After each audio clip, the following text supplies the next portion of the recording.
Hello and welcome to History Hack. Matt here today, and as usual, we're very excited, but we're even more excited today because not only am I joined by my down the pub nemesis, Charlotte White, we've got an incredible guest with us today. Charlie, who have we got?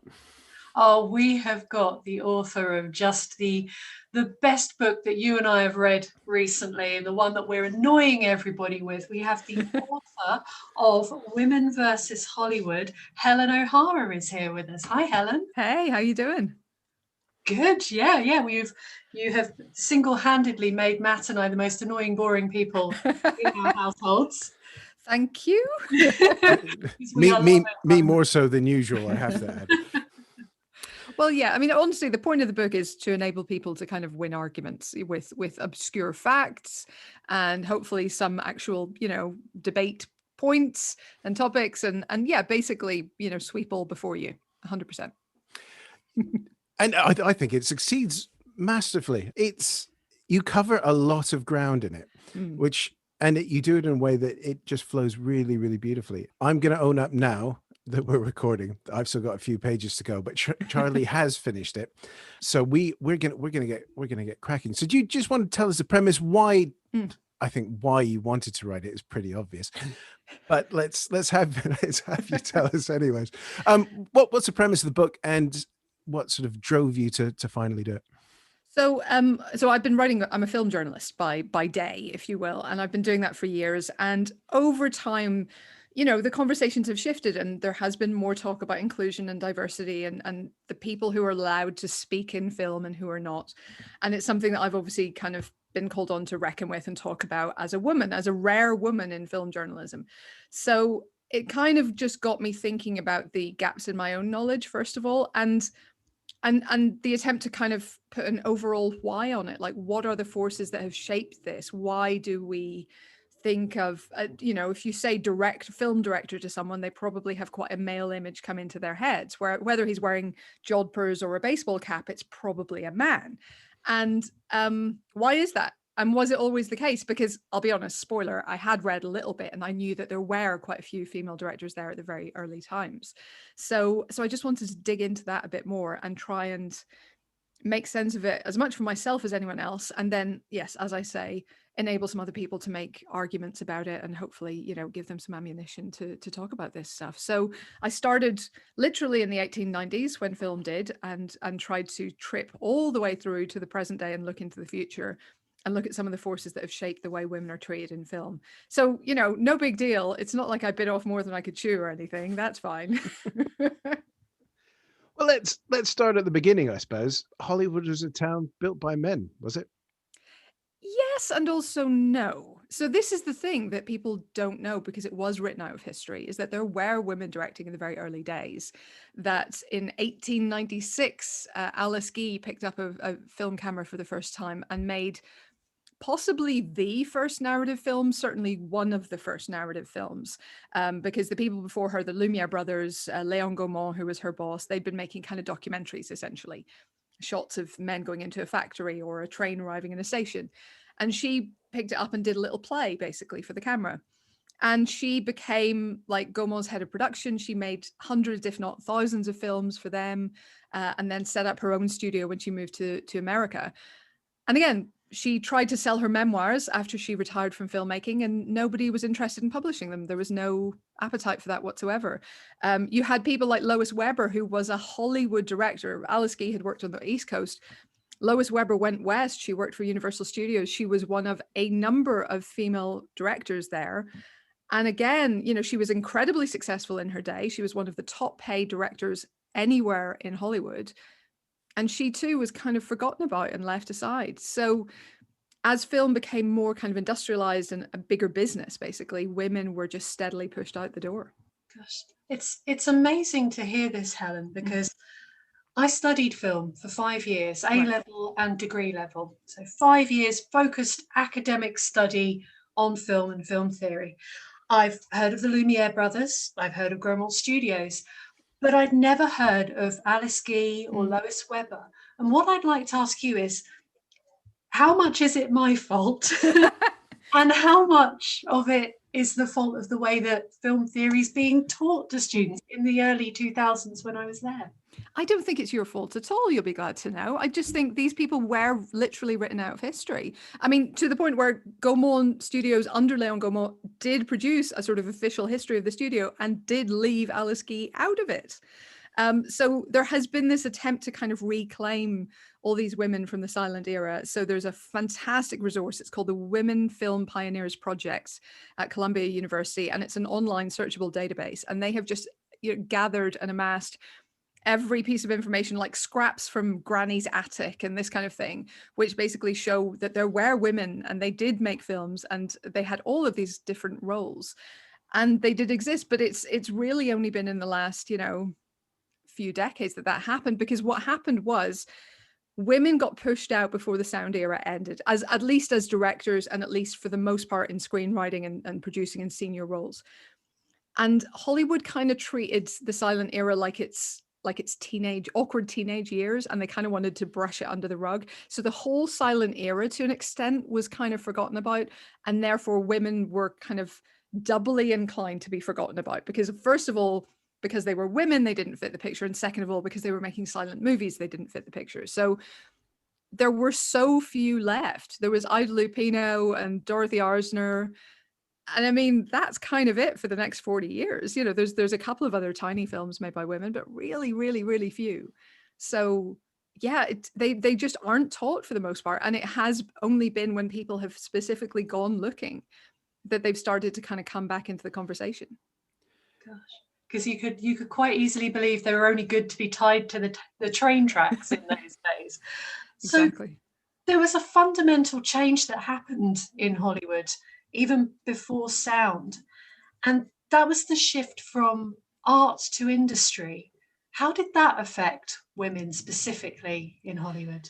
Yeah, no, let me just preface this by saying there's quite a lot of debate about this in academic circles, and I know that there are some academics who would basically say it's far more complicated than what I'm about to tell you. But broadly speaking, I think there is roughly agreement that as film became more kind of professionalized, industrialized, as the roles became more kind of codified, because what was a film director to begin with? What was the name for that job? What was the status of that job? It took a few decades for that to really kind of settle in and really become a specific role that had specific boundaries, because a lot of these women, like Alice Guy, was also an editor and a producer and a casting director and an actress, and at times, so where do you draw the line? And it took a little while for those lines to be drawn, and it took a little while for it to become kind of an official industrial big money business. And that's really what kind of did women in, I think, because that was the point where men weren't willing to work for them anymore, because it was suddenly a professional job and it was suddenly weird. I mean, this is a time when women couldn't even vote in many countries, and what, you want me to work for a woman? Ew, I think there was a real shift in attitudes and a real shift in the money coming in. And these money men from New York did not understand that a woman might have something to offer in these senior roles, So better keep them on screen, decorate them, have them looking beautiful, get the audiences in that way. But you don't really need to give women power to do that. One of the bits that jumped out of your book for this period was that notion of terminology, not so much, director of photography, director, all that. They were fighting against a prejudice. They didn't have any names or terms of reference. We kind of take it for rote that you can have sort of capital F feminism, lowercase, lots of these different ideas. But for them, they were almost creating this, and as they were living through it, that sort of brought me up short, because that's not something I considered.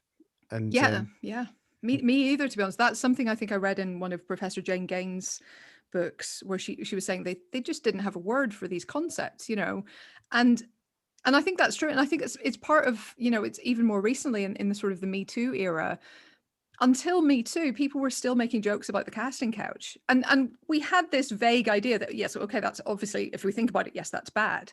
But we didn't really, as a society, say that's sexual assault or that's sexual harassment. We just sort of said, oh, that's the casting couch, lol. And I think there is there is points where the fundamental shift in language is really important, and that really does shape how we view things and how we see things. And yeah, so I think for these women, you know, I don't even know if the word sexism particularly was in use at that time. I don't believe it was. But all they saw is that things were suddenly getting more difficult, that the film crews who had been willing to work with them a few years before were suddenly kind of, you know, questioning their every decision and pushing back on things and acting up. And it must have been disorienting, but they just had no real word to explain what it was. It's constantly frustrating, and any woman who's ever worked in any position of power in that corporate world, ever as it was. So jumping forward a couple of years, this is something that I'm really interested in Hollywood and the studio system. Tell us a little bit about the code. Why was it necessary for Hollywood to police itself, and what impact did that have on the women in Hollywood? So the code was basically a set of rules for the studios to self-govern. So it was basically self-censorship to avoid the possibility of the US federal government censoring movies as a whole, because the Supreme Court in 1915, in a very bad decision, had decided that movies were not subject to free speech protection. So they could be censored. And that was a real fear for Hollywood, and they were really worried about that. So they figured, okay, best if we take the initiative here, and then we give ourselves a little bit more wiggle room. And then also we know if there are going to be problems early on at the production stage. So we don't suddenly have a film pulled from release, 2 days to go, all the advertising money's been spent. It's the kind of thing that happens nowadays when a film is threatened with an R rating or an NC-17. So their response to this was to set these rules in stone. So it was not just things like sex and violence that they were worried about. It was disrespect to the clergy and to religious figures. And it was particularly homophobic and racist. So you couldn't have any depiction of any kind of LGBT themes. You couldn't have any interracial relationships, which completely destroyed the careers of a number of particularly African American, but also Asian American stars. Because they didn't want to see any white people with people of color in their films. And apparently they also didn't really want to hire more than one person of color in a film. So, that was pretty much it. You could maybe, if you were Lena Horne or Dorothy Dandridge, you'd maybe get the chance to come along and sing a song. And then your scene would be cut out of the film before it was released in the American South, just to appease the racists. So it was an incredibly restrictive system, actually. And I sometimes wonder if federal censorship might not have been better for the movies, if it actually would have given people a little bit more room to work with, because there probably would have been something more like a rating system a little bit earlier than there was. Maybe, I don't know. Do you think that the code in some ways was beneficial to the way that women were portrayed on screen? I think there were definitely cases of that. There was a bit of a tendency in pre-code films to sort of default sometimes to having women play prostitutes, because that gave them an excuse to meet the man, and then he could maybe save them by the end of the movie, or they could sacrifice themselves nobly and gain some kind of redemption, as it was seen in that way. So yeah, there was a tendency to have all these showgirls and women of perhaps less than strict morality in those pre-code films. Not always, but sometimes. And under the restrictions of the code, they had to come up with other ways for men and women to hang out, to have a little bit of repartee, to have a little bit of, frisson of romance or sex or whatever else. And so you did actually get women having professional roles, and that was their place in the film. And they were, journalists and lawyers and whatever else. So that's where people like Katharine Hepburn, sort of really comes into her own. Rosalind Russell, later Jane Russell, they all kind of benefited from that because it gave them something to do other than look stunning, which of course they also did, So yeah, there were some areas in which the restraint helped. And if you look at the post-code films, if you like, the sort of 60s and 70s, they kind of do default back to women as victims, women as sex workers. And, that's a valuable part of life and it should be portrayed, but it's not the only reality, So yeah, it's not entirely a bad picture, but it was very, very racist and homophobic in particular. And that's where the real damage, I think, was done. You bring out one of my favorite sort of code stories, is the Joan Fontaine and Harry Belafonte story, where she just brushes his arm and all panic sets loose on sets, and they have to recess and go again because they couldn't, despite being on a desert island or whatever it was in that film, they couldn't be seen to be together, even though they were together on the island. It's madness. Still, I do love that movie. We sort of enter within the weird framework of the Hays Code, this golden age of cinema where the star is born, really. And we have, names that we still know today, Olivia de Havilland, Marilyn Monroe, Carole Lombard. But how did this system work? How did they sort of become these stars? Because it wasn't necessarily every sort of half decent looking young lady or young man arrive on the train and were suddenly headlining a film. The studio system was very much a system, a factory, wasn't it? It was, yeah, very much. So yes, you did have to be beautiful, and then they might make you more beautiful. So, raise or lower your hairline, dye your hair for sure, fix your teeth, fix your eyebrows, little bits and pieces of plastic surgery, diet, exercise, even in those days, maybe less so than now, but it did exist. Horse riding lessons, singing lessons, dancing lessons, elocution lessons, all these things were kind of standard. And then they would try and figure out where to put you. So you would have done a screen test already. They would have decided if you had enough sort of charisma and if you looked good on film. But then there was a question of what to do with you. So somebody like Bette Davis, it actually took a little while, and she was in a number of flops before they kind of found out what she was good at, which was essentially incredibly fiery leading women. And they've been trying to have her play basically gangsters' moles. So that didn't really work at first. Whereas someone like Olivia de Havilland, instantly a success, playing essentially a love interest, looking beautiful, looking winsome, and she got stuck in that role for quite some time and had to really fight to do anything beyond that. So sometimes it was actually almost an advantage if it took a little while for the studio to figure out what to do with you. But it really was about what is the kind of picture that we're going to put this person in? What is the kind of role that this person suits? And then let's make as many of those as we can to get our money's worth, because we're going to pay them weekly anyway. So we have to make sure they're working as many weeks per year as possible. And it really was this kind of industrial process. You wanted to keep everybody busy as long as possible all the time. Because you had a slate of films you had to fill. Yeah, exactly. So this is how the contract system worked. The idea of a star being signed up to one of the big studios under the studio system. Can you tell us a little bit about how that worked and what the terms of employment were almost? Did they really sell their souls? There's a little bit maybe of that, if we're being cynical. I think that the contract system could work well for people. There were people for whom it worked as it was supposed to, which was that, if you did well by the studio, they would steadily raise your pay. You would get better and better conditions.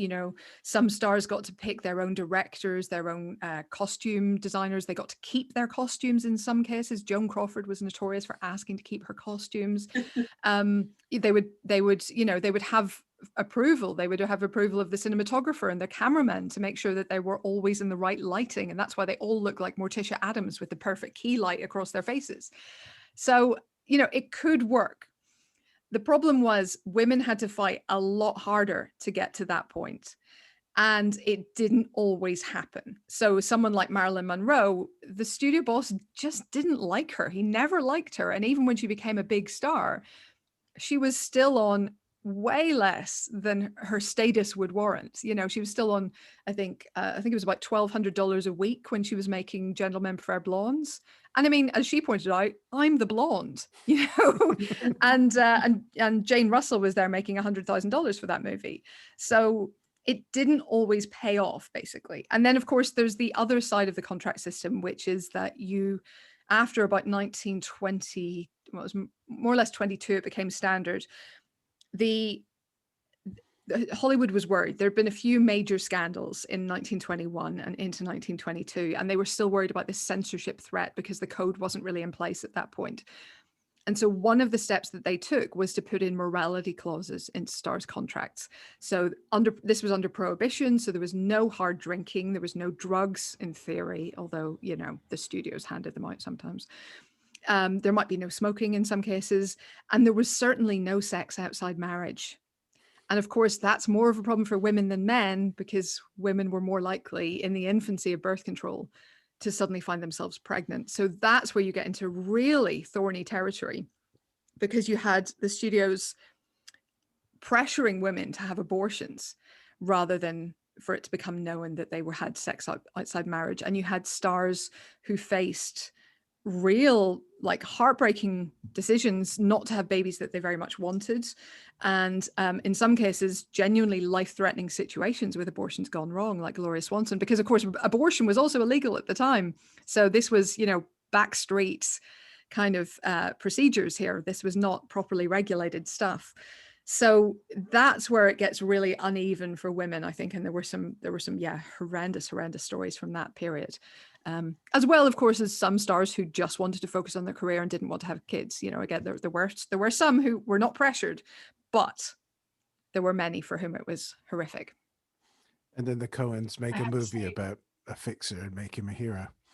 I mean, yeah, and apparently he was that's particularly Eddie Mannix, and apparently he was a wife beater as well. So yeah, I love that movie though. You will pry it from my cold dead hands. Hail Caesar is a masterpiece. I just adore it. But yes, you're right. I mean, in real life, he was not nearly so cuddly, and he's not that cuddly on screen.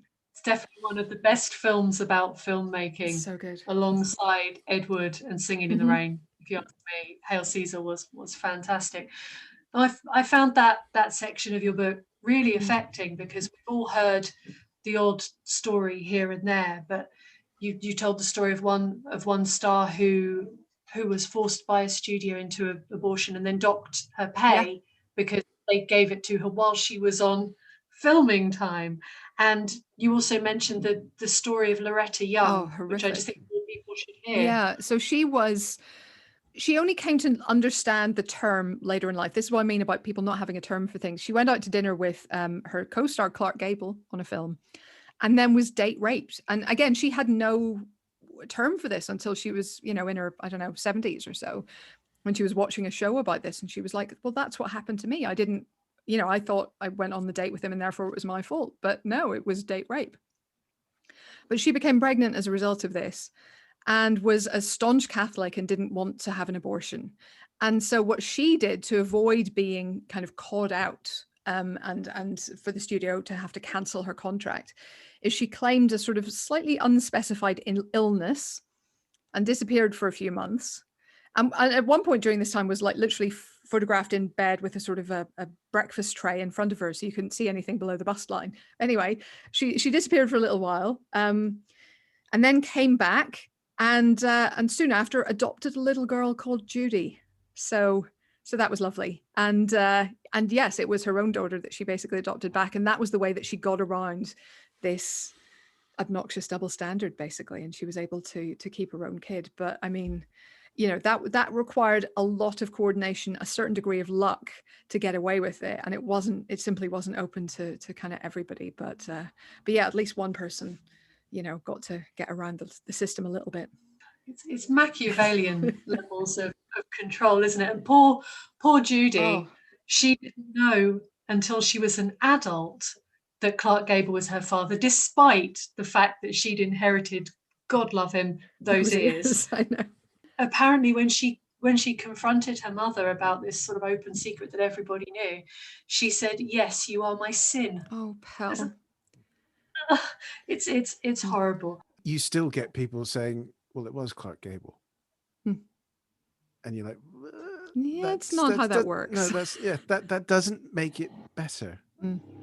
Sorry, Charlie. Sorry, I'm getting overexcited. No, you're right. You're in my wheelhouse now. This is my area of interest. Despite all of these horrific stories, there were a few surprising trailblazers of the time. You've mentioned one already in Marilyn Monroe, Olivia de Havilland, Carole Lombard. Which women do you think really challenged and perhaps changed the system at this Well, time? definitely de Havilland, because she basically so the thing about contracts was you could be put on suspension. So if you were, let's say the studio goes, okay, we need you to star in, I don't know, Gone with the Wind, and you're like, no, I don't want to star in Gone with the Wind because it's a bit racist. Which, hey. So they would then potentially suspend you. So they would prevent you from taking any other work, and they would stop paying you until you agreed to sign on to Gone with the Wind, or something else came up and they just put you in that instead. And that would generally get people back to work. Generally, both sides would come to some sort of compromise and it would kind of work. But you might have been out for 2 or 3 months before both sides kind of settled down and that happened. And what they used to do was add those 2 or 3 months to the end of your contract. So suddenly, from having a 4-year contract, suddenly now it was 4 years and 3 months in total. And that was all good until Olivia de Havilland came along and was informed that at the end of her 7-year contract that they were adding 6 extra months for all the time she'd been on suspension. And she came up with a slightly obscure California labor law, which said, no, you can't have any work contract that lasts longer than 7 years. And basically took them to court over this, got to the California Supreme Court, and resoundingly won. And so after that, there was a top limit on studio contracts terms, which meant that they couldn't just add time to the end of your contract. And if you were smart with your money, you could kind of sit it out and just wait. So that was actually a real blow to the studios, because 7 years had been the traditional term for a lot of people's contracts. And suddenly they were like, oh no, oh dear. And that kind of empowered actors a little bit. And then, yeah, I mean, there were people who fought back. Joan Crawford and Bette Davis were notorious for marching into their boss's office and demanding better roles. Thank you very much. And it eventually did work for them, for the most part, because they were big enough to get away with it. And the one that really does strike me is Monroe, because she kept being dismissed as just a kind of a sex symbol. And she was so extraordinary, and she absolutely stood up to them and argued for her worth. And so she ended up going from sort of whatever it was, I think $1,500 a week at that point, as the biggest star in the world. She just married Joe DiMaggio. She was huge. She argued herself up to $100,000 a film with the right to make other films in between her Fox projects. So she was able to sort of start looking around for more stimulating, intelligent work, because that woman was smart. And this is something she still doesn't get credit for, but she was smart. She was driven. She was really like into some intellectual stuff, like far beyond my pay grade. Like, it was a big deal, I think, for her to kind of fight back as she did. When we had a chat earlier, Charlie and I just basically chatted about Marilyn Monroe for. I mean, she's just the best. Yeah. She was the smart, dumb blonde. She was not at all her screen image. I think what breaks my heart most about her is in those roles, she's so good. But that's her being a great comedian. It's not her being a dumb blonde, Yeah, and the guilt she felt for playing those roles and wanting something different. When she did then get those roles, they weren't as good. It's heartbreaking. You just want to say to her, it's fine. Do you think Hollywood actually values comedy and comedians? Because it really does. The award shows suggest not, for sure. The box office suggests that there's always a place for it, but I do think it is something that is underappreciated. I think comedy is at least as hard as tragedy, and probably significantly more difficult. And there has always been a bit of a prejudice against it. And going back to the very earliest days, I think people think it looks easy. It's the same way everybody thinks they're funny. Everybody thinks they have a good sense of humor. And you've met people. They don't. Not everybody does. So I think there's a tendency to assume that they could do it in a way that there maybe isn't for these kind of tragic roles or complicated accents or, real life physical transformations. I think people have a tendency to think, oh, I could do that really. And it's like, no, I'm sorry, you just couldn't. There's only one Marilyn Monroe. I'm just going to say this because I love it. I love All About Eve, but that one amazing scene that she's in, and she just is luminous, and you can see her learning.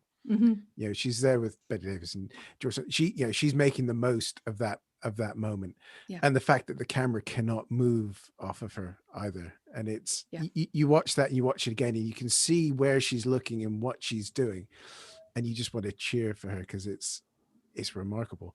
It's incredible. I mean, but that's exactly what she did. Like, she was a lifelong learner. She was always studying acting. She was always reading books. She was always just trying to absorb whatever anyone could teach her. And yeah, I love her. Anyway, Gentlemen for Blondes, people, if you haven't seen it, just get on it right now.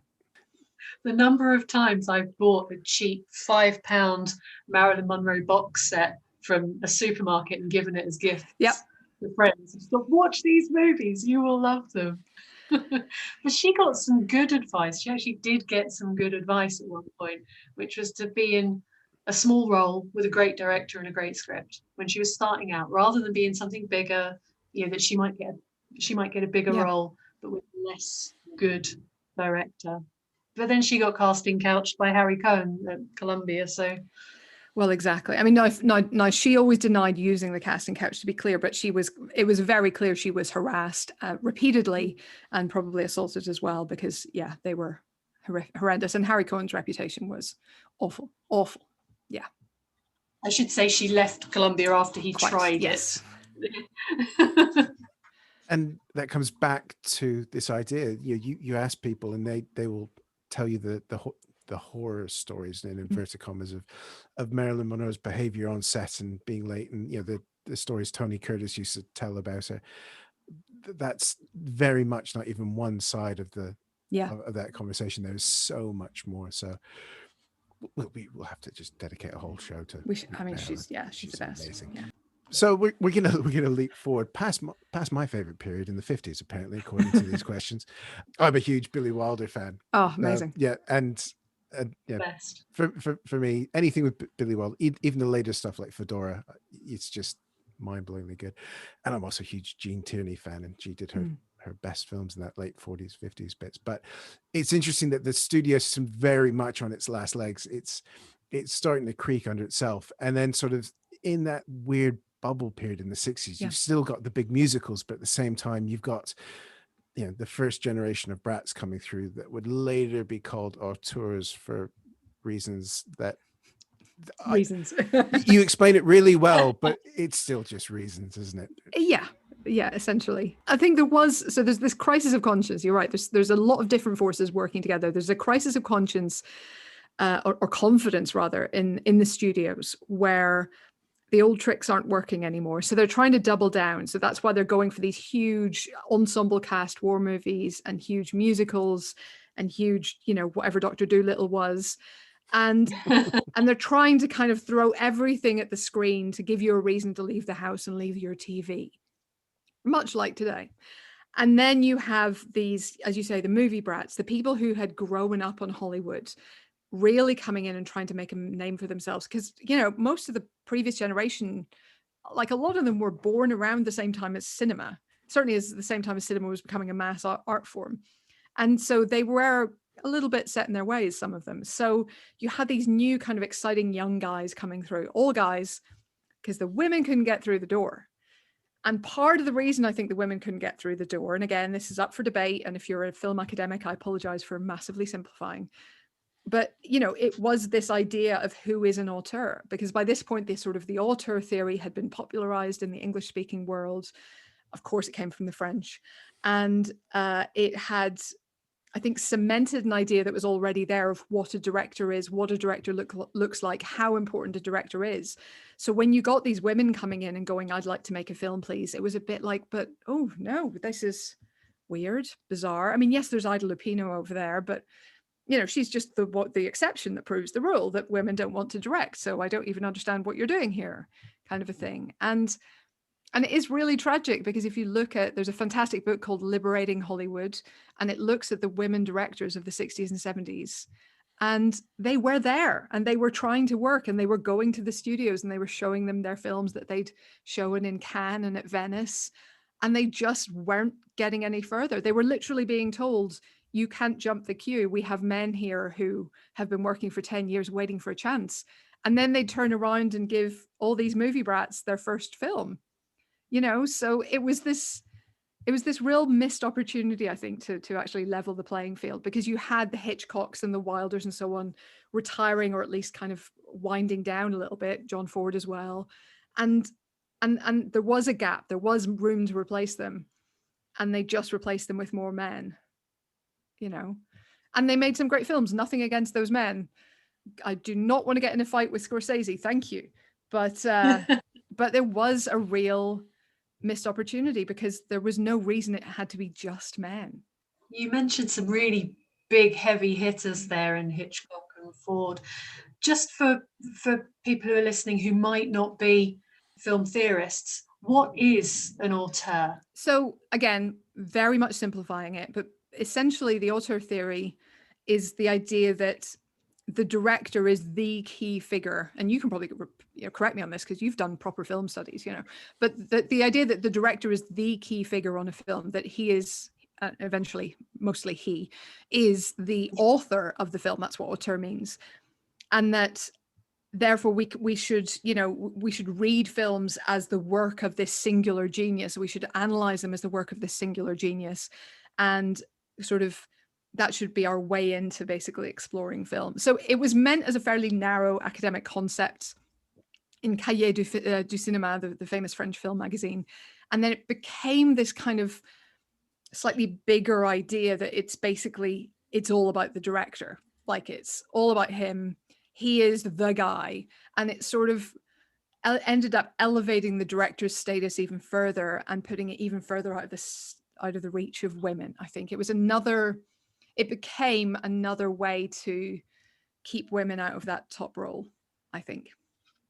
And I don't think that's what the theorists intended. So please don't come at me, because I understand it's more complicated than that. I think it's very elegantly put, because a female director turning up and saying, I want to direct this film, instantly, she doesn't look like Alfred Hitchcock. Yeah. What's that? You're going to be able to bully people? And the thing is, like, often, she would have trouble exercising authority over people. And that's not because she isn't authoritative. It's because women acting in exactly the same way men do is treated differently. So if she goes in and she's kind of can you imagine a female director being a Stanley Kubrick style? Can you imagine a female director asking for 100 takes of something and not being fired? Like, I would genuinely bet that has literally never happened in cinema history. Please correct me if I'm wrong, but I don't believe that has ever happened in cinema history, because they would be called indecisive and out of control, and just like they can't be trusted. In fact, Elaine May was labeled with all of those things because she did allow a lot of takes, and she did kind of allow people to sort of, improvise with the script on the fly, or at least improvise different ways of approaching her script on the fly. And if you went the other way, and if you were very dictatorial and you knew exactly what you wanted, well, then, you're a bitch, aren't you? So there is a problem with women in this world that we live in, exercising authority and not being called either a pushover or a bitch. And that goes way beyond Hollywood. But this whole idea of the auteur theory, I think feeds into this limitation in film, and feeds into the idea that women kind of can't be trusted really to just direct and to be the person in charge. I've always had an issue with auteur theory, because I still cringe when I see a film by directors, because I've only ever seen a film set from a distance, and there's a hell of a lot of people running around there. And then my favorite critique to that is Peter Bogdanovich didn't make a decent movie after he broke up with Polly Pratt. Yeah. And same with George Lucas. His wife, whose name's gone straight out of my head. Is it Marcia? Yes, Marcia? Who basically makes the whole second half of Star Wars work, and never gets any of the credit for that. Well, this is it, and even the greats often worked with great women. Martin Scorsese and Thelma Schoonmaker, like, she is incredible. Like, and we actually do give her a lot of credit, and so does he. But it's somebody who should be talked about in the same voice. Steven Spielberg early on worked with Annie V. Coates and people like that. Like, there are great women in particular editing or costume or whatever else. And all those contributions get flattened when all we talk about is the director. So it's not just women in that case. It's like, as you say, hundreds of people on a film set, all of whom are kind of diminished by this insane focus just on the director. Having said that, directors are important, and there should be more women among them. So, swings and roundabouts. if the name's going to be above the title, let's make sure it's a female name. And as we will come back to in a minute, not having 10 years between projects. Mm. I think just before we move on, I think that the thing that literally made me swear out loud while I was reading this in bed last night, and Wendy was like, "What?" was your point that Universal didn't have a female director for 70 years? Something like that. Yeah. It was between basically the silent era ending and Fast Times at Ridgemont High, I think. Yeah. But just it wasn't seen as a particular lack. So the women, there was a small number of women in the Directors Guild of America in the mid 1970s who started really looking into this and trying to campaign on this basis.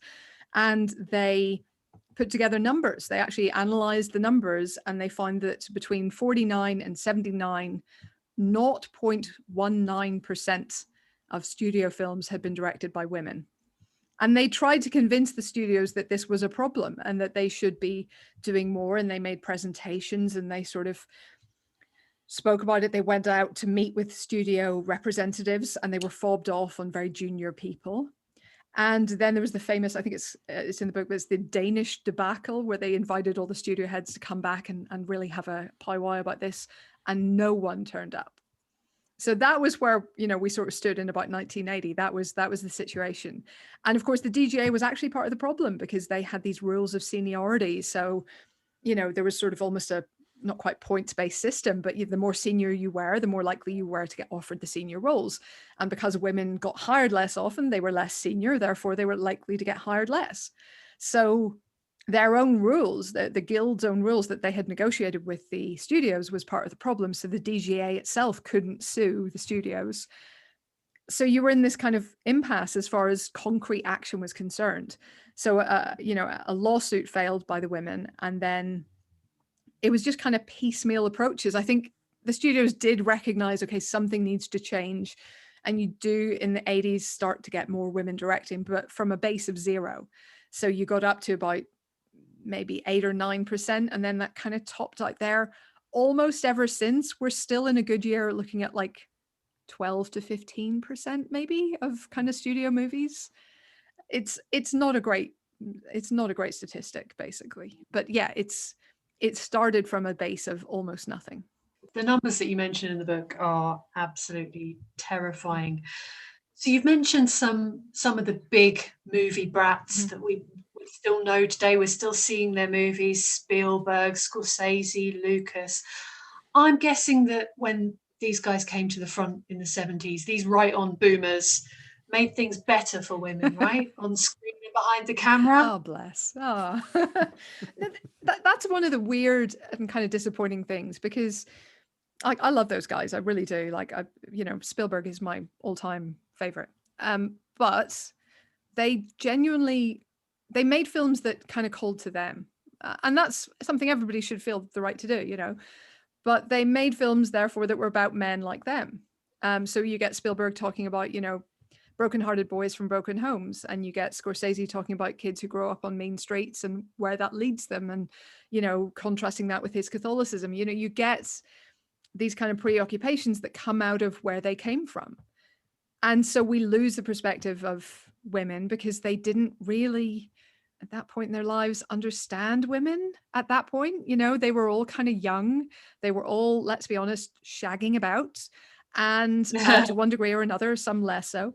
And they were not really seeing women as anything more than sex objects, because they were, in their 20s, and they were just dating. And it was a time of kind of free love, and you were terribly prudish if you wanted to settle down and have a relationship. So that wasn't really them for the most part. So you got these, you got women as essentially love interests, if you were lucky. If you didn't, you got women as prostitutes and victims and bystanders, essentially.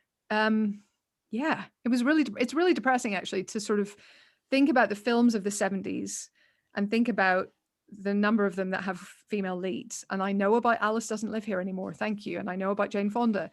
But beyond that, not a huge number, Barbra Streisand was doing okay. What else we got? I don't know. You're just sitting here thinking, there's got to be someone, and there isn't.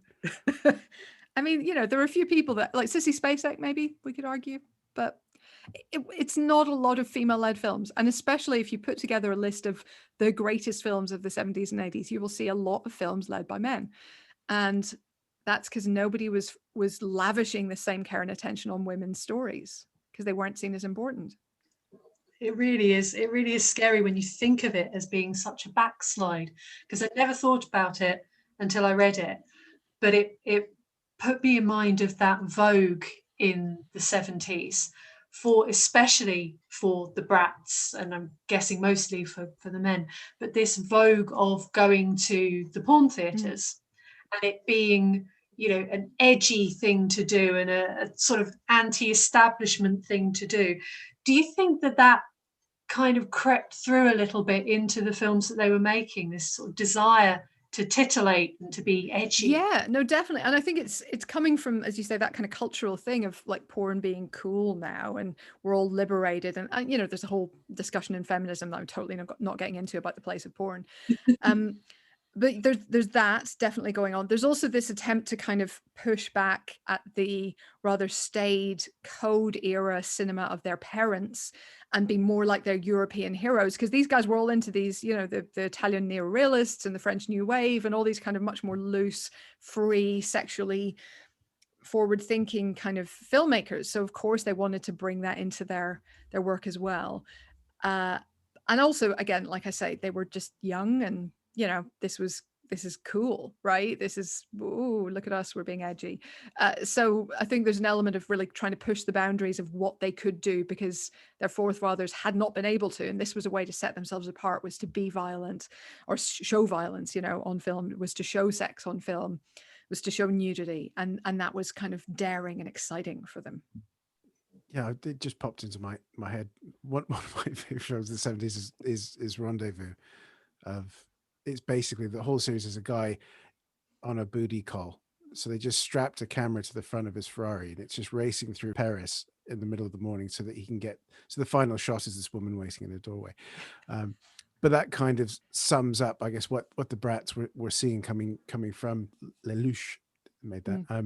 And they were just, I guess, trying to do an attempt at one-upmanship, I suppose, wasn't it? And it took a very prudish American sensibility at the time, because it was still very, I'm trying to think of the word, it still was very that restrained, kind of puritanical. That's the one.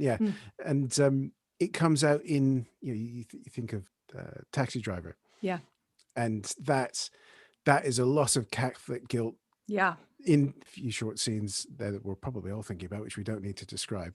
And it's incredible that you have that going on, and yet kind of is the weakest part of that film. I think that it just doesn't quite mesh. You can see why it's there and what they're trying to do. It just doesn't quite work in my mind. And considering the rest of the characters just trying to rescue, he wouldn't have been there. Anyways, I'm going off on my Taxi Driver rant, which is one of those things that you watch, you think, that was amazing, and then you go to the pub and halfway through your first pint, you're like, hang on a second, which is most of the films of the 70s. I think, look, I like I said, I think there's some incredible ones, but I think it's interesting that what comes out of the 70s is almost a sort of, instead of a take the gun or leave the gun, take the cannoli, what you get is a sort of leave the sex, take the violence, actually, kind of going forward. So as you go into the 80s, you keep the kind of high concepts, you keep a lot of the same filmmakers, you keep a lot of the kind of scope and scale of what they were doing, but you kind of push away the more awkward bits, and especially I think that American puritanical trend kind of comes back. And it's not just American. I think there is a real puritanical streak in the US. I think it's a real thing. If you look at their ratings agency and see the number of objections made to sex versus the number to violence, like, it's clear that there is an imbalance. But equally, it's very much easier to sell around the world to other puritanical countries if it has less sex in it. And nobody seems that worried about violence. I mean, today they have a lot of problems with the Chinese censors. It still seems to get by okay if it's got a lot of exploding heads. Generally speaking, a little bit more cautious about that maybe. So when you look at what came out of the 70s, it is that it's almost like they cracked a code, and they cracked a sort of commercial code with, in particular, Lucas and Spielberg, and brought that forward and thought, okay, this is now how we do it. This is how we get our mojo back, is to get these kind of major, blockbuster films. So it's the Jaws, it's Close Encounters, it's Indiana Jones, it's Star Wars, it's those things that they take forward into the 80s. It's not really to the same extent Raging Bull. You know, it's not really the Godfather and Apocalypse Now. That was kind of, you know, of course, a couple of made movies during the 80s, but they weren't of the zeitgeist in the way that he had been during the 70s. So it was the kind of maybe less confrontational films that got taken forward as the new model of success. There's going to be a lot of our listeners' ears pricking up that you just said Star Wars, and we will go forward into that. But before we leave the 70s behind, there's just one more group I want to talk about, and that's the actresses. So with this change, this shift in what the directors are allowed or prepared to show on screen, whereas these actresses had been playing, you know, roles of maybe sort of interesting office workers and lawyers and all of these things, all of a sudden they're a prostitute getting killed again. Do you think that this was a regression for the actresses? I don't know how many of them, the kind of careers carried over between the two. I'm trying to think of examples and of course going blank completely. So I think what you did see in the 70s was the actresses who were more adaptable, maybe is the wrong word, but who were willing to go along with this and willing to tell these stories. So someone like Jane Fonda, as we're seeing now in her 80s, has no fear whatsoever. And even at that point was pretty daring and was willing to star in a, you know, They Shoot Horses, Don't They, or a Clute, for God's sake. You know, you had women who were willing, who saw the art in this, who saw the you know, the human stories in these stories. Because I'm not saying these films don't tell valuable stories, they really do. I just think they have somewhat limited perspective sometimes. And so, you know, if you're an actress in a position to choose and you see some of these roles come along, you absolutely grab them with both hands. You know, if you're Ellen Burstyn, you absolutely go out and find Martin Scorsese and get him to direct you in Alice Doesn't Live Here Anymore. Of course you do. So there were women who were absolutely up for being involved in any of this. You know, they, not saying that they had or should have had any shame about nudity on screen or anything like that. You know, they kind of embraced it as artists, I think. But yeah, you're right. I mean, the kind of light workplace comedy about women in the workplace was not a big factor, I think, in that whole decade. You get 9 to 5, I guess, in 1980. I love 9 to 5. Oh, it's incredible film. I've never seen it, and I kid you not, I have it on DVD. My husband bought it for me for Valentine's because I'd said I'd never seen it and wanted to see it. Nice. So I got it on. And I want to be Jane Fonda when I grow up so much. There's still time. I'm a few years behind, but there's still time. Still getting arrested today. She is absolutely fabulous. I would settle for any of the three of them in that film. If I grew up to be Lily Tomlin and or Dolly Parton, I will be very, very happy as well. Oh, Dolly Parton, I wanted to be my new nan. The 70s was a really interesting time actually for feminist film theory. And this is something that, you know, was still being taught in the early 2000s when I studied. So I wondered if you'd tell us a little bit about the male gaze and the female gaze that Laura Mulvey talked about. Yeah, so she was kind of just starting her career as a theorist at the time, and she kind of she loved those Hollywood films. She loved Hollywood movies and European art house movies and all the rest. And she kind of noticed a disconnect between her and the screen. She noticed that women on screen were often having things done to them. They were not the people doing the things. They were the people who inspired the doing of the things sometimes, but not the people doing the things. And the way that the camera looks at women is different than the way the camera looks at men. And the way the camera treats women is different than the way the camera treats men. And so she came up with this concept, basically now known as the female gaze. And I'm horrifically butchering her theory. So again, apologies, Professor Mulvey, if you're listening. But it's essentially this idea that women are objectified, essentially, in cinema. As a sort of default position for a lot of especially male directors. And it's the difference between these kind of, you know, all the lingering bum shots in the Fast and Furious films. And it's the fact that in a sex scene, the woman's more likely to be naked than the man. There's somebody did a count, I think, when Game of Thrones was on TV, comparing the full frontal shots for men and women, and there's a lot more for women. So there's this idea that women are there to be kind of objectified by the camera, and men are there to do heroic things. So they're being, I guess, objectified, but in a different way. They're made into the hero of their own adventure. Even if they start off as an ordinary schlub, they turn into Captain America by the end. And it is a very, very different way of seeing yourself. And it must, if cinema is powerful at all, and I believe it's very powerful, it must kind of enter into our subconscious, enter into our psyche. So men see themselves as the heroes of their own adventures, and women see themselves as people to be admired and rescued, maybe, but not to go off and have adventures in the same degree. There was a great tweet, and I apologize, I've forgotten the tweeter's name, but when Wonder Woman came out, there was somebody who said, I've just seen Wonder Woman and I came out of the cinema and now I want to punch 1,000 dudes. Is this how men feel all the time? But I think there's an element of that that exhilaration that some of us felt watching that movie and movies like that, or Little Women, for example. I felt a little bit of it after that. You come out and you're like, that's my story. That feels like me. I recognize something of myself in there, and I am really amped up because it feels like I could do many things with my life right now. And you realize that, yes, the other sex has maybe been having this the whole time in movie after movie. Oh my God, it's a drug. So yeah. It's true. I knew it.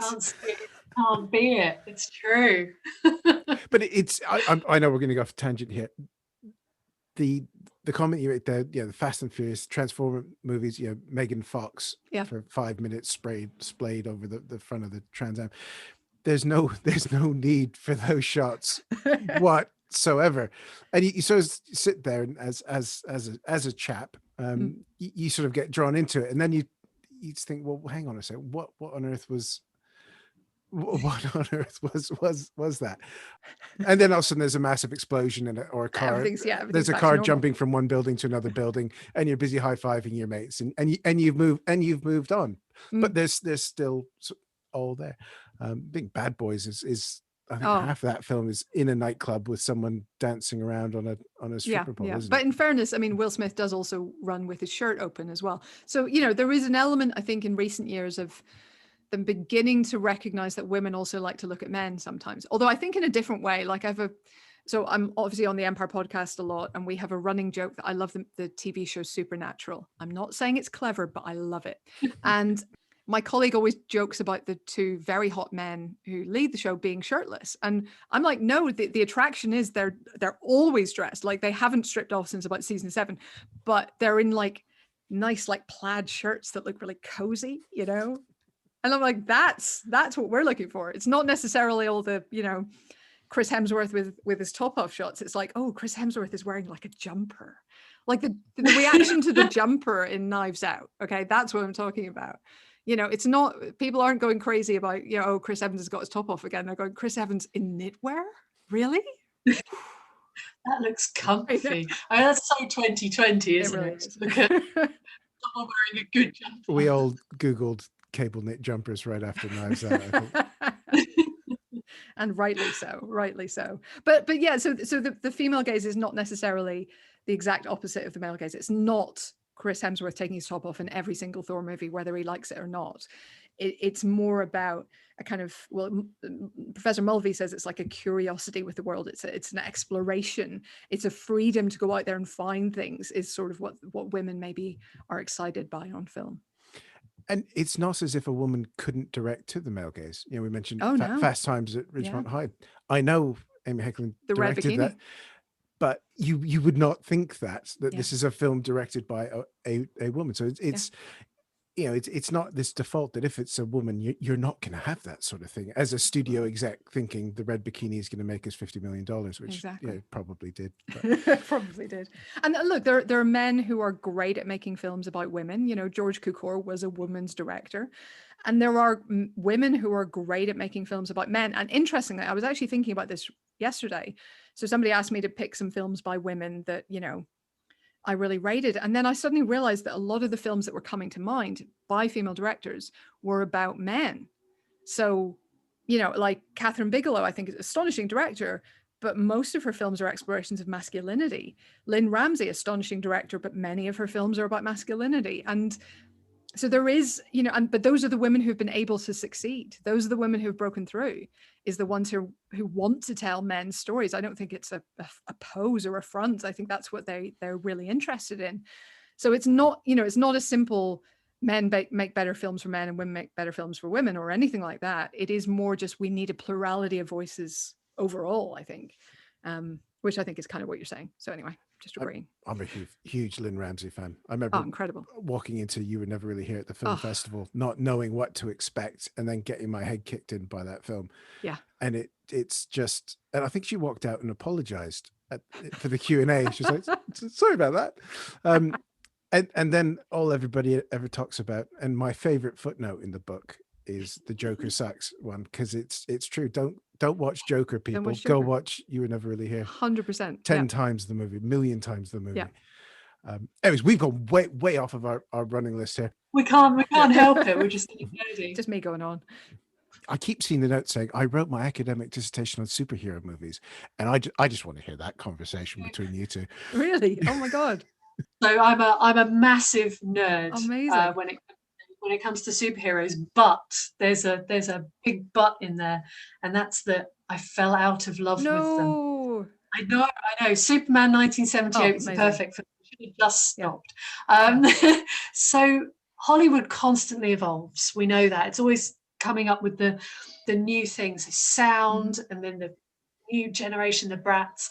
The next big shift that happens is one that we are still living with today, and all of our listeners are going to recognize, and that's the shift into the world of franchise. So of course, like I say, my background is very much superheroes, but using that as an example, how did this shift affect women working in Hollywood? Well, here's the big thing. Most of the superheroes that you know and love were invented in the 1940s or 1960s, like almost all of them.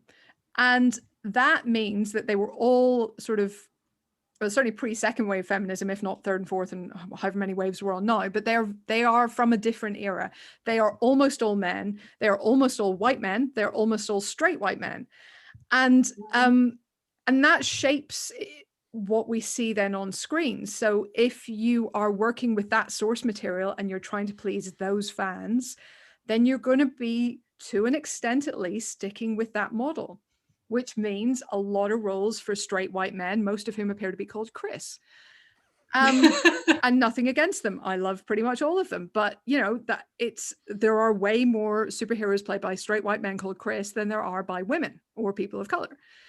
And that's a weird position to be in. And that's the problem we have with all of these franchises and brands, because, I mean, even the stuff that we're making now is remakes of movies from the 80s or belated sequels or reboots or whatever else. And it's things like Tarzan and Sherlock Holmes that are 100 years old. They're now still talking about another King Arthur film. So that's about 1,000 years old. We keep harking back to all these very established brands, all of which are male dominated, almost all. I mean, what, Little Women, Pride and Prejudice? I mean, what else have we got? Really? So it will take time. That will change. But right now, that's what all of these things are working with. And that's what they all seem to be obsessed with doing.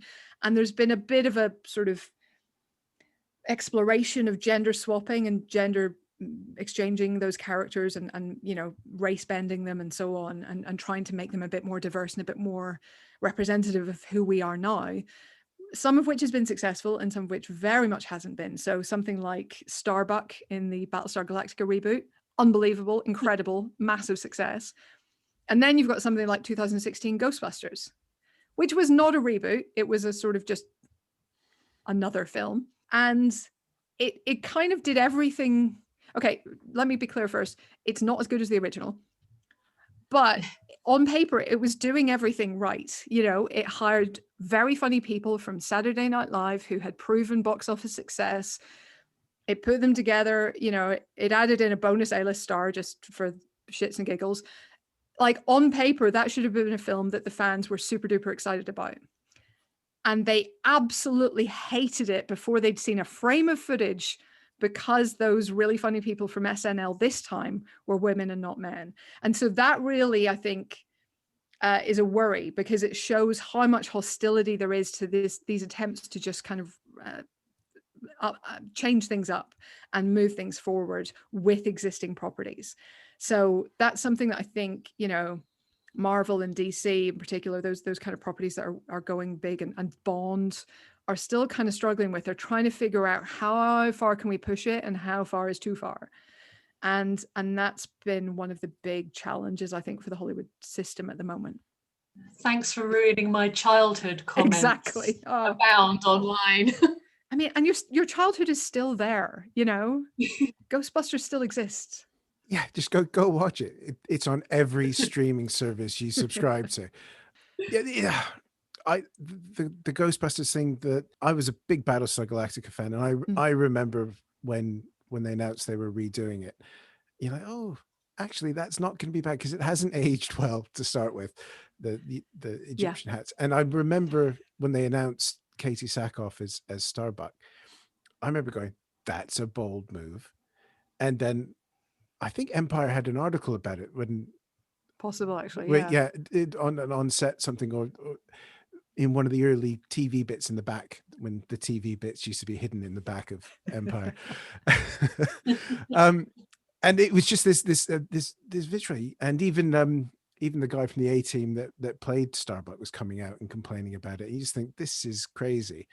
And then she just smashed it. Yeah. And you think, okay, we've moved on, and we really haven't. I think it's you know, we were talking before we started recording here about the test is not whether an exceptionally great female director can have a successful career in Hollywood. The test is whether a pretty good female director can have a successful career in Hollywood, in the same way that some pretty good men have a career.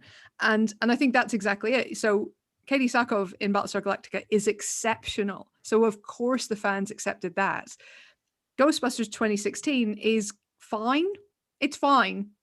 And that was too far, and that was, you know, ruining their childhood, and that was a direct attack on them personally. So I guess that's the work we still have to do, you know, is to get the people to open up to something. And even if it's not as good as you want it to be, you know, it's still not terrible. Can we agree on that? Maybe? No? Okay. All right. You're going to get me into this whole thing I have about people complaining about that wasn't what I wanted. Well, they're not writing it for you. You know, it's just the geeks that are sort of the loudest on all forms of social media. You just, don't you enjoy anything? Just, I know we all want to just go to the cinema right now and sit in a darkened room with other people and watch a movie, but you know, even if it doesn't meet your expectations, you've had that wonderful experience. Yeah. But you mentioned tests, and I am now going to open your book to the tests section, because the Bechdel test has kind of entered the sort of common consciousness, hasn't it? We were both blown away by some of the other ones we haven't heard of. The sexy lamp test is our favorite. I think when we were discussing this earlier, but there's not a one size fits all for everything. And I remember I was in Stockholm just before the lockdown last year, and I was looking at the movie posters for the A, which is really cool. But the film that was out at that time was Polanski's An Officer and a Spy, which does not have it, because which is weird, because it's one of my favorite books. I love that book. Okay. I haven't seen the film because you can't. But that was the only one on all of the posters that didn't have the little A down in the corner, which is really clever. And sorry, I've jumped ahead. Listeners, in Sweden, if a film passes the Bechdel test, they put a little A on the poster to prove that it's passed the Bechdel test. But could you just describe to us the purpose of these tests? Because they all serve slightly different purposes, to sort of look at a film and its agency in a different way. Yeah, no, so none of these tests are mine. These are all out there online in the ether. And I actually forgot one, which I've actually now added for the paperback edition, which is basically, was there a woman involved in writing, directing, or producing this film, the sort of the F rating test. But yeah, so these are all different ways of looking at a film. So the Bechdel test is obviously, are there two women? Do they talk to each other? Is it about something other than a man? And then that kind of leads into the Makomori test. So maybe like in something like Gravity would fail Bechdel because there's only one woman in the film, because there's only 2 characters on screen and a third on the radio. So, but it passes the Makomori test, which is there a female character and does she have her own arc independent of a man? So boom, back in play with Gravity. The sexy lamp test is it's the one where most Bond girls fall down, basically. Could she be replaced in the movie by a sexy lamp? I think they're thinking of the one in A Christmas Story, if you've seen that American film. Yeah, they're thinking of the leg lamp in A Christmas Story, but could she be replaced by a sexy lamp? And if she couldn't, because the only thing she does is explain some of the plot at one point, then she's a sexy lamp with a Post-it note on it, and she fails that test. So there's all of these things, but then you also get into LGBT tests. The Vito Russo test is about representation of LGBT people. The Topside test is specifically about transgender people, and almost all media falls down on that one, apart from maybe Pose, I guess. And then you have the Jenny Gold test, which is about disability representation. So given that I think it's 1 in 5 people will have a disability at some point in their lives, and there's obviously a significant proportion of the population with physical disabilities and so on. Does the film acknowledge that in any way? Is there any person in a disabled position or who's obviously disabled in the film at any point? And again, most films fail that. So these are all different ways of just kind of looking at a film, and this doesn't say it's bad or good. I mean, many of my favorite films fail most of these tests, but it's just a bit of a way of training yourself into thinking about representation differently and seeing what isn't there on screen as well as what is. Yeah, I have a pet hate for able-bodied actors playing this characters. Forrest Gump can just do one, frankly. we watched Moxie the other night. And there's the character in the band who says what you've always wanted the token person in the wheelchair to say is, oh, you're putting me at the back. That's nice. And she's fantastic. Not a great film, but I really enjoyed just the scenes that she gets to basically say what you've always wanted that character to be able to say. Absolutely. Yeah, I think they have the right idea with representation in that film in terms of the people are there. The problem is they still have, if I'm honest, the most boring character is the main character, and you're kind of a bit frustrated because you're like, she's the one with fewest problems to deal with. Can we look at somebody else? But okay, all right, that's what we're doing. If only Bikini Kill could have that effect on everybody. So we're going to jump forward to recent history now, and perhaps something that springs to people's minds when they think of women and Hollywood. Hollywood's been in the press for all the wrong reasons in the last few years. And the allegations against some huge figures in the industry and the birth of the Me Too movement feel like it's almost reminiscent of the scandal around Fatty Arbuckle 100 years ago. So do you think that this is the start of a significant change for women in Hollywood? Or is it more a reflection of how little things have changed? Well, I think it's definitely the second, but I think it's also maybe the first. And it is a maybe, it is conditional. I think what Me Too has done is force people to recognize that there's a real problem, and force people to recognize that, literally until 5 years ago, the casting couch was something that was joked about by comedians. And it was a complete punchline. It was not considered a serious thing. And I think people suddenly realize, no, hang on, this is sexual assault and this is sexual harassment and this is not okay. And have actually started to kind of shift that mentality. So that's the most obvious and first sort of step. They've realized how endemic it was, because you had these huge names coming forward and saying this happened to me too. So you weren't able to write it off as just happening to bimbos or wannabes. This was happening to very, very self-possessed, very self-confident, very powerful women. And that suddenly made everybody kind of sit up and take notice and if not stop victim blaming, at least kind of pause in their victim blaming for a second, And then the other thing was that this parade of women coming forward one after another, and suddenly every woman in Hollywood being asked about this in every interview, meant that it stayed in the headlines for months, and it forced people to confront this thing that they had tended to brush off as isolated incidents. So that was important. It also got the women talking behind the scenes. And I think that's been really key to not just setting up Time's Up, but creating, I think, a sense of solidarity that maybe wasn't always there, because I think women in Hollywood have been very much pitted against each other, because there have been so few decent female roles that anytime something good came up with a good director, he usually would be inundated with women trying to get this role. You know, if you announced a biopic of, I don't know, Eleanor of Aquitaine tomorrow, you know, there would have been like hundreds and hundreds of every A-list woman in the land would have been on the phone to you. So they were encouraged to see each other as competitors, and it was a zero-sum game. If somebody else wins, that means you lose. And I think what they kind of realized is that there was a different way to approach it. And you've seen a lot more, and it was already happening, but it's really been accelerated. You've seen a lot more women creating roles for other women. So you've seen, you know, Reese Witherspoon is creating roles not just for herself, but also with Nicole Kidman and Laura Dern and Shailene Woodley, you know, and Zoe Kravitz. You've got women and Margot Robbie is like producing all this stuff and she's starring in practically none of it. You know, all of this kind of impetus to change things in very practical, sensible ways that I think is the best sign yet that things are fundamentally shifting. The reason it's kind of conditional is that the structures are pretty much still there.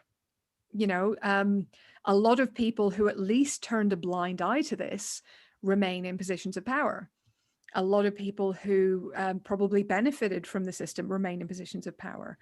And that means that, and the system itself, this kind of, you know, very unregulated industry with incredibly powerful people at the top and incredibly powerless, mostly beautiful, mostly young people at the bottom, that remains in place. And that is going to create problems unless there are real kind of structures put in power to protect those young people.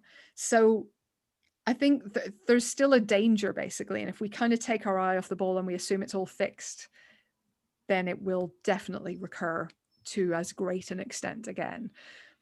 The hope is that enough attention is being paid, enough studios and production companies and all the rest have become aware of their imbalances of power and have begun to try and promote women into these positions of power where they might be in a position to kind of balance things out. You know, maybe that will change things. I think once you get more women in boardrooms, once you get more women in seriously senior roles right alongside the men, that does begin to change the amount of these opportunities that will occur, and that will shift things, I hope. I want to keep chatting, but it's Monday afternoon. We probably have things to do. A little bit. I think we are in a moment where there is a little bit of light at the tunnel, we hope. As movie fans and as people who consume the product, what do you think we can do to help? If there is anything, or is it just shout loudly that no, we want more than this? I want to see more Julia Hart movies because I think she's amazing. Oh, she's incredible. Yeah. Do that. Yes. I mean, not necessarily physically shout in your house because it probably won't be terribly effective, but certainly, you know, social media is our friend in this. You know, at people, tell people you love them. Also tell people you expect them to do more. Hopefully not the same people, but you know, it's worth telling studios that you've noticed that they have no Black women working for them, and that you've noticed that they have no stories about women of color or people with disabilities or whatever else, and that you would like to see those. Vote with your wallet is another big one. You know, I think one of the kind of structural things that you saw is, and this is a wild generalization, but it tended to be that young men rushed out to see their film in the first weekend of release. So your Batman v Superman, the audience would all turn up on Friday night. But something like an Eat, Pray, Love or I don't know, Mamma Mia or something. Mamma Mia was obviously a big success. Well, both of those were. But it wouldn't necessarily be Friday night that you went out. It would be when the babysitter was cheaper on the Tuesday or the Wednesday. So it would take a little bit longer for that money to come in. And the story might already have been written that the film was a flop. So there was this kind of structural tendency that even though films with female leads made money, they didn't get the credit for it necessarily that the men did. So do try and vote with your wallet. And if you can go opening weekend, that's really beneficial. If you can make that big noise about it in the very first weekend. And yeah, just, you know, just try and be aware of stuff. That's the other thing, I think. Just kind of try and notice this stuff, try and pay attention to it. And like I say, then feed back to the film company or the director or whatever. And in a nice, polite, constructive way, try and push for better where appropriate. But I do have hope. I do think that things are changing. I think the fact that the studios are aware of this stuff, that they know people are paying attention to it, is changing the picture. And it helps that we have more female film critics writing about films that we should go and see, like yourself at Empire. Yeah, I hope so. And I think, our editor now is Terry White, who I think is extraordinary, but she absolutely cleans through the language, makes sure as far as possible that we are being, inclusive and fair and trying to pick up on unconscious biases and everything else.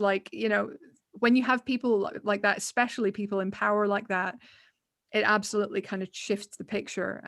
But you're right. I mean, that's something, again, we haven't really talked about, but critics, festivals, awards, these also all need to be kind of evened up in terms of the number of men and women doing them. And in terms of, again, not just women and men, but white people and, people of color and people with disabilities and LGBT people. Like, we need more representation across the board so that everybody's story is being treated as equally important. Go on, Charley. Last questions. That one's on yours. Last question. So, as film lovers, which we are, can you recommend any women we should be watching? Whether new women, old women, if you've got a hero from the golden age who we don't know about, give us some names so we can go out and look for them. Well, I am loving Chloe Zhao at the moment. So that she obviously directed Nomadland, which will be out, I think, April. I think it's going to be online in April and in cinemas whenever they open. She is the current frontrunner for this year's Best Picture, I think. So that's really exciting. I loved Lulu Wang's The Farewell a couple of years ago. If you have not seen that yet, absolutely go and see that. It's a phenomenal film. I'm trying to think what else I've seen and loved recently. I'm totally blanking on the thing I just saw. In terms of like kind of classical movies, I've literally just got the Blu-ray of Dance Girl Dance, which is a Dorothy Arzner film, which you probably did come across in your film studies at some point, because there's a big speech in that's a major male gaze kind of example that's often given. But Dance Girl Dance is fantastic if you haven't seen that. It's Maureen O'Hara, no relation, and Lucille Ball starring in that. It's a really good film about female friendship. And I'm still blanking on the other one I was about to mention. Oh, Mudbound, Dee Reese's film. If you haven't seen Mudbound, that is astonishing. And do be aware as well of women kind of further down the credit list. Much as I hate Joker, the work of the composer Hildrun Gun, it's Icelandic. She's fantastic. That work is incredible. Ruth E. Carter, the costume designer of Black Panther and recently Coming to America, unbelievable. The single best reason to watch Coming to America. She's incredible in it. So thank you for giving me one. So yeah, so there's a lot happening, and that's what's really encouraging. Women are getting the chance now to make big movies. It's not just one woman at a time. So if one of them screws up, that's okay, because there's others coming along. So I think we have every reason to hope for the best. We just have to kind of keep our foot on the gas pedal. And Patty Jenkins is making a movie about X-Wings. I know. So exciting. She's got to have Mr. Kim in it, though. Paul Hung-sung, who was the best thing in The Mandalorian when he showed up. So good. But there we go. Helen, this has been super, super crazy fun. Thank you so much for joining us. Thank you. The book is Women versus Hollywood. It is out now. You must buy it, because we've been chatting for a while and we've barely touched the surface. It is fantastic. So thank you once again. And thank you, Charley, for joining us. Thank you for having me. Thank you. Super. Also, incredible red lipstick. Amazing. No better place to end than on Charley's fabulous lipstick. The book, Women vs. Hollywood by Helen O'Hara, you can buy from our very own Bookshop. Head to bookshop.org/shop/history hack, where you'll be able to find Helen's book waiting for you to dive into, like Charley and I. 10% of your purchase goes to supporting the podcast, and we appreciate all your support. There are, of course, other ways to support the pod too. In 2020, when the boss ladies, Alex and Alina, started History Hack, the world was very strange. And unfortunately, it looks like 2021 is going to be equally strange. We would love it if you're able to support the podcast in any way. It will allow us to keep up the regularity of the pods and also the great guests that we've been able to bring you over the last year. We exist on Patreon as History Hack and also on Podbean, our podcast host's own platform called Patreon. The reward tiers are being updated at the moment, so there's going to be some fantastic options for you to choose from. So if you're able to support us, that would be fantastic. So we thank you very much, and until the next time.